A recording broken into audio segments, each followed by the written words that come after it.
अरे पागल राजा, बारिश में सब तबाह हो गया है। तुम्हें हमें बचाने के लिए कुछ करना चाहिए, मगर तू अभी भी टैक्स मांग रहा है। भाइयों, राशन भंडार की तरफ चलो, अब वही कुछ सहारा मिल सकता है। भेड़िया मना करता रह गया, मगर सब भंडार घर की तरफ जाने लगे। जंगल में ऐलान हो रहा था। सभी शेर सिंह के पास पहुंचे। क्या बात हो गई?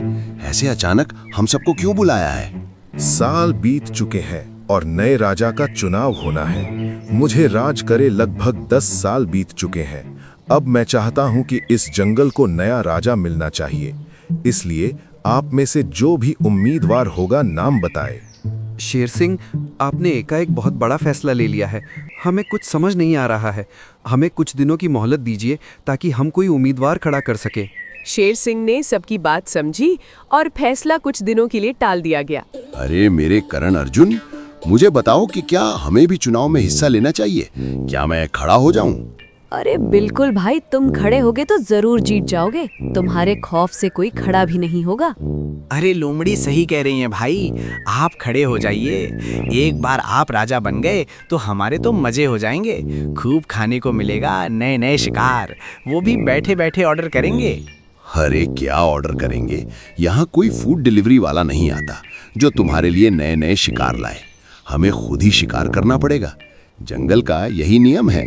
अरे हम नियम बदल लेंगे। एक बार आप राजा तो बनिए। ठीक है, मैं चुनाव लड़ूंगा।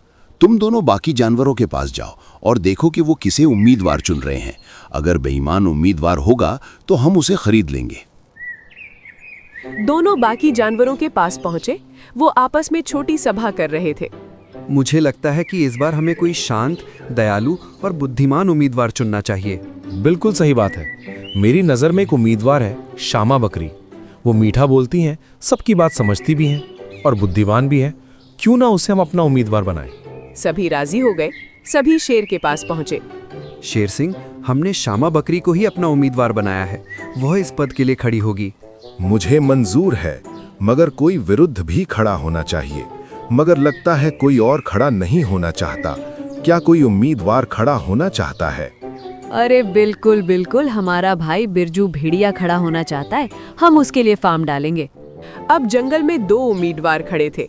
एक तरफ जिसे सभी जानवरों ने खड़ा किया है और दूसरी तरफ लालचियों का ग्रुप है। तुम दोनों के कहने से मैं खड़ा तो हो गया हूँ, मगर मुझे जीतने की कोई उम्मीद नजर नहीं आ रही है। कहीं तुम दोनों मेरी बेइज्जती ना करा दो। अरे यार, बेइज्जती उनकी होती है जिनकी कोई इज्जत हो, और हमारी तो कोई इज्जत नहीं है। तू चिंता मत कर, हम ही जीतेंगे। अरे तेरे कहने मात्र से मैं नहीं जीतूंगा। सबको कुछ तो चूरन चटाना पड़ेगा ताकि सब मेरे दीवाने हो जाएं। अरे यार तू चिंता ना कर, हम दोनों तुझे जितवाएंगे और ऐसा जितवाएंगे कि तू भी कहेगा ये चुनाव कैसे जितवाया। इनका तो पता नहीं, मगर मुझे लगता है मुझे ही हार का चूरन चाटना पड़ेगा। जमकर प्रचार होने लगा। दोनों तरफ के प्रचारक अपने अपने तरीकों से प्रचार कर रहे थे। इस बार शांता बकरी को ही वोट दीजिए। वह इस जंगल का कल्याण करेगी, हमारी दुखों को समझेगी। भेड़िया भाई को ही वोट देना। उस बकरी का कोई भरोसा नहीं है। वो ठहरी शाकाहारी, किसी का क्या मुकाबला करेगी, लेकिन अपना भाई सबको धूल चटा देगा। अरे बकरी है फुसकी बम, हमारा भेड़िया भाई है एटम बम। भेड़िया भाई के आगे नहीं टिकेंगे एक भी कदम। अरे ये तुम्हारा है भ्रम, क्योंकि भेड़िए में नहीं है दम। अरे वो तो है एक नंबर के मुफ्तखोर, और बुद्धि भी है बहुत कमजोर। अरे बकरी में नहीं है ताकत, कैसे संभालेगी जिम्मेदारी। एक लात पड़ेगी तो याद आ जाएगी इसे नानी। ये रॉन्ग नंबर है, ये आप गलत बोल रहे हैं। आप हाथापाई की बात कर रहे हैं। अरे चल चल, एक हाथ लगाऊंगा तो रोते हुए यहाँ से जाएगा। माहौल बिगड़ते हुए शेर ने देखा तो उसने कहा, सभी शांत हो जाइए। आप सभी जाइए और चुनाव की तैयारी कीजिए। हम सीधा वोटिंग के दिन ही मिलेंगे। तुम दोनों ने बातें तो ऊंची ऊंची की हैं। अगर मैं नहीं जीता ना भैया, तो तुम दोनों की ऐसी जगह आग लगाऊंगा कि बैठते समय मुझे याद करोगे। चुनाव का दिन आया। सबने बारी बारी से वोट दिया। थोड़ी देर में शेर सिंह ने वोटों को गिना और बाहर आया। इस बार के चुनाव में भेड़िए ने बाजी मार ली है। आने वाले 5 साल तक वो राजा बनेगा। बकरी को काफी कम वोट मिले हैं। मैं हैरान हूं कि बकरी को आप सभी ने खड़ा किया था, मगर वो कैसे हार गई। भेड़िया जैसे ही ये सुनता है वो हैरान हो जाता है। उसे तो लगता था कि वो हार जाएगा। अरे ऐसा क्या किया तुम दोनों ने कि मैं रातों रात जीत गया? मुझे तो यकीन नहीं हो रहा है। अरे भाई, हमने कुछ ज्यादा नहीं किया। बस रात रात को हर जानवर के घर गए, उसके घर में दबा के राशन, फल, सब्जियां और सर्दियों के लिए भोजन डाल दिया। और उनसे बोला कि आपको अगर जिताएंगे तो अगली बार और राशन भोजन मिलेगा। फिर सभी मूर्खों ने आपको ही वोट दिया। अरे वाह मेरे चेलो, क्या खेल खेला है। रातों रात बाजी पलट दी। लेकिन इतने सारे राशन कहाँ से लाए हो? ज्यादा कुछ नहीं किया भाई। पड़ोस के राजाओं से सारी चीजें उधार में मंगवाई है। उनसे कहा कि आप अगर जीत जाओगे तो 2 गुना मिलेगा। क्या? अरे बेवकूफों, मैं अकेले उनका उधार कैसे चुका सकता हूँ? तुम दोनों ने पूरे जंगल को राशन दिया है, ये कोई आम बात नहीं है। अरे भाई, आप चिंता मत कीजिए, आप ये उधार नहीं चुकाएंगे। उधार तो ये जानवर चुकाएंगे। हमने सब सोच लिया है, आप बस हम जैसा कहते हैं वैसा ही कीजिए। अगले दिन भेड़िया सभा बुलाता है, सभी आते हैं। भाई लोग, अपने जंगल में एक भी राशन संग्रहालय नहीं है। मुझे लगता है कि हमें उसका निर्माण करना चाहिए ताकि समय आने पर उसका इस्तेमाल किया जा सके। अरे क्या बात कर रहे हो? हम अक्सर सर्दियों के लिए भोजन जमा करके रखते हैं। हमें किसी संग्रहालय की जरूरत नहीं है। अरे बिल्कुल है। कब तक हमें शिकार या भोजन मिलेगा? एक ना एक दिन इसकी कमी हो जाएगी। इससे बचने के लिए हमें संग्रहालय बना लेना चाहिए। भेड़िया राजा सही कह रहा है, हमें भंडारण करना चाहिए। बरसात और सर्दियों में वह हमारे ही काम आएगी। हम सब राजी हैं। एक जगह को चुनकर आप काम चालू कर दीजिए। भंडारण का निर्माण हुआ। बहुत से राशन पानी जमा किया जाने लगा। एक तरफ राशन जमा होता तो दूसरी तरफ वो पड़ोस के जंगलों में भेजा जाने लगा। अरे भेड़िया भाई, इतने से कुछ नहीं हो रहा है। हमें और भी राशन सामान चाहिए। हमने बहुत खर्चा किया है और अगर हम जल्दी से उनका उधार चुका देंगे तो बाकी सामान पर हमारा हक हो जाएगा। मगर ये सब कैसे करेंगे? पहले से ही जानवर भड़के हुए हैं। मुश्किल से तो ये अनाज दे रहे हैं। मुझे समझ नहीं आ रहा है कि उनसे और कैसे वसूला जाए। अरे मेरे पास एक उपाय है। मैं एक ऐसा आइडिया देता हूँ जिससे सभी और राशन देने में राजी हो जाएंगे। साथियों, मैं एक और योजना पेशकश करना चाहता हूं। अब हमें खेती करनी चाहिए। खेती करके हमें खूब अनाज और फल उगाने चाहिए और राशन भंडार में टैक्स के रूप में जमा करना चाहिए। अरे ये क्यों बात कर रहे हो? भला हमें खेती की क्या जरूरत? हम घास फूस खा के अपना जीवन बिता सकते हैं, तो फिर इतनी तामझाम किस लिए?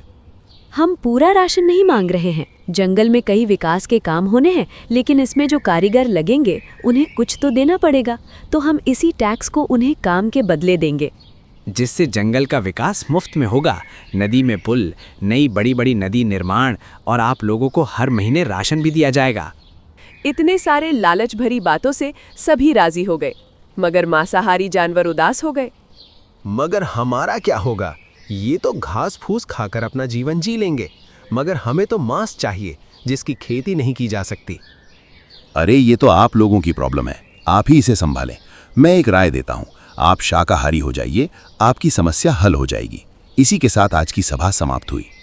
जानवर खेती के लिए मजबूर हो गए। राशन के कुछ हिस्सा जमा करते और कुछ अपने पास रखने लगे। एक दिन भेड़िया के पास एक भालू आता है। तुम कौन हो? यहाँ किस लिए आए हो? मैं आपके जंगल का मौसम वैज्ञानिक हूँ और मुझे मालूम चला ही कि इस बार भयंकर बाढ़ आ सकती है। मूसलाधार बारिश होगी। आपको कुछ करना चाहिए। फिलहाल ये कोई बड़ी मुद्दा नहीं है। बड़ी मुद्दा तो राशन जमा करना है। अब मुझे जानवरों से और ज्यादा टैक्स वसूल करना चाहिए। जल्दी जल्दी राशन जमा करवाना होगा ताकि बरसात में काम आए। ये आप क्या कह रहे हैं? आपको सबसे पहले वो कारीगर बुलाना चाहिए जो आने वाले बाढ़ की पानी को निकालने का काम करे, बारिश में सबको सही जगह में ले जाने की व्यवस्था करे। मैं एक राजा हूँ, मुझे मेरा काम मत बताओ। मैं अपनी प्रजा को बचा लूंगा। तुम अपने दायरे में रहो, ज्यादा उछलो मत। और कुछ दिनों बाद बारिश चालू हो गई। निचले भागों में पानी भरने लगा। जानवर भेड़िए के पास पहुंचे। आपके कारीगर कहाँ है? पानी जंगल में भरने लगा है। मुझे तो डर है कहीं बाढ़ तो नहीं आ रही है। अरे छोटी छोटी बात से डरते हो? तुम सब समय पर टैक्स को देते रहो। मैं ऐसे कारीगरों को लाऊंगा जो चुटकी में सारी परेशानी को सॉल्व कर देंगे। हम यहाँ बाढ़ की बात कर रहे हैं और आप टैक्स मांग रहे हैं। ये क्या बात हुई? आप जल्द से जल्द कारीगर बुलाइए जो पानी को निकाले या फिर कोई व्यवस्था कीजिए। सभी बहुत नाराज होकर वहां से चले गए। अरे यार, ये किस जिद पकड़ ली है इन्होंने? हमें उधार को जल्द से जल्द देना होगा, वरना हमारी सच्चाई सामने आ जाएगी और हमारी जम के पिटाई होगी। मगर अगले दिन काले बादल छा गए और बादल गरजने लगे। मूसलाधार बारिश होने लगी। परेशान होकर सब भेड़िया के पास पहुंचे। कुछ कीजिए, बारिश बहुत ज़्यादा हो रही है, बाढ़ आने की संभावना बहुत ज़्यादा है, कोई ठिकाना ढूंढिए। अभी भी वक्त है, सभी मुझे और राशन टैक्स दीजिए। मैं और कारीगर को बुलाऊंगा जो इस बाढ़ से निपटेंगे। मेरी बात को समझिए। अरे पागल राजा, बारिश में सब तबाह हो गया है। तुम्हें हमें बचाने के लिए कुछ करना चाहिए, मगर तू अभी भी टैक्स मांग रहा है। भाइयों, राशन भंडार की तरफ चलो, अब वही कुछ सहारा मिल सकता है। भेड़िया मना करता रह गया, मगर सब भंडार घर की तरफ जाने लगे। अरे भागो रे, अब सच्चाई सामने आने वाली है। लोमड़ी, यहाँ से जाने की व्यवस्था कर। सही कह रहे हो भाई, 9-2-11 होने का समय आ गया है। भाग भाई, वरना जिंदा नहीं बचेंगे। जब सभी जानवर राशन भंडार पहुंचे तो देखकर दंग रह गए। एक भी राशन भंडार में मौजूद नहीं था। धोखा, हमारे साथ धोखा हुआ है। हमारी मेहनत इन तीनों ने बर्बाद कर दी है। बोल रहे थे कि मुसीबत में काम आएगी, मगर एक भी राशन नहीं है। अब हम क्या करें? ना राशन बचा है और ना ही ऐसी जगह बची है जहां इस बाढ़ से बचा जाए। तभी शेर सिंह वहां पहुंचता है। मेरे साथ चलो, अभी मैं ऐसी जगह जानता हूं जहां सबकी जान बच सकती है। अभी चलो। सभी शेर सिंह के साथ चले गए। शेर उन्हें एक बहुत बड़ी गुफा में ले जाता है जहां सब सुरक्षित बच जाते हैं। शुक्रिया शेर सिंह, आपने हमारी जान बचा ली, वरना उस भेड़िए ने हम सबको ऊपर पहुंचाने की पूरी कोशिश कर ली थी। इन सब के पीछे आप लोग ही जिम्मेदार हैं। आपने थोड़े थोड़े राशन के लालच में उस भेड़िए को जिता के राजा बना दिया। आप लोगों ने एक बार भी उसकी योग्यता, बुद्धि और उसकी सोच के बारे में जांच नहीं किया, जिसके कारण आपको ऐसा दुष्ट राजा मिला। आप बिल्कुल सही कह रहे हैं। एक निर्बुद्धि राजा और उसके चापलूस मंत्री किसी भी जंगल को नष्ट कर सकते हैं। हमें वोट सूझ समझकर ही देना चाहिए। वहीं दूसरी तरफ समय में कर्ज को ना चुकाने के कारण भेड़िया, लोमड़ी और लकड़बग्घा को कोई आश्रय नहीं मिला और वो तीनों बाढ़ में बह गए। उनका लालच उन्हें ले डूबा।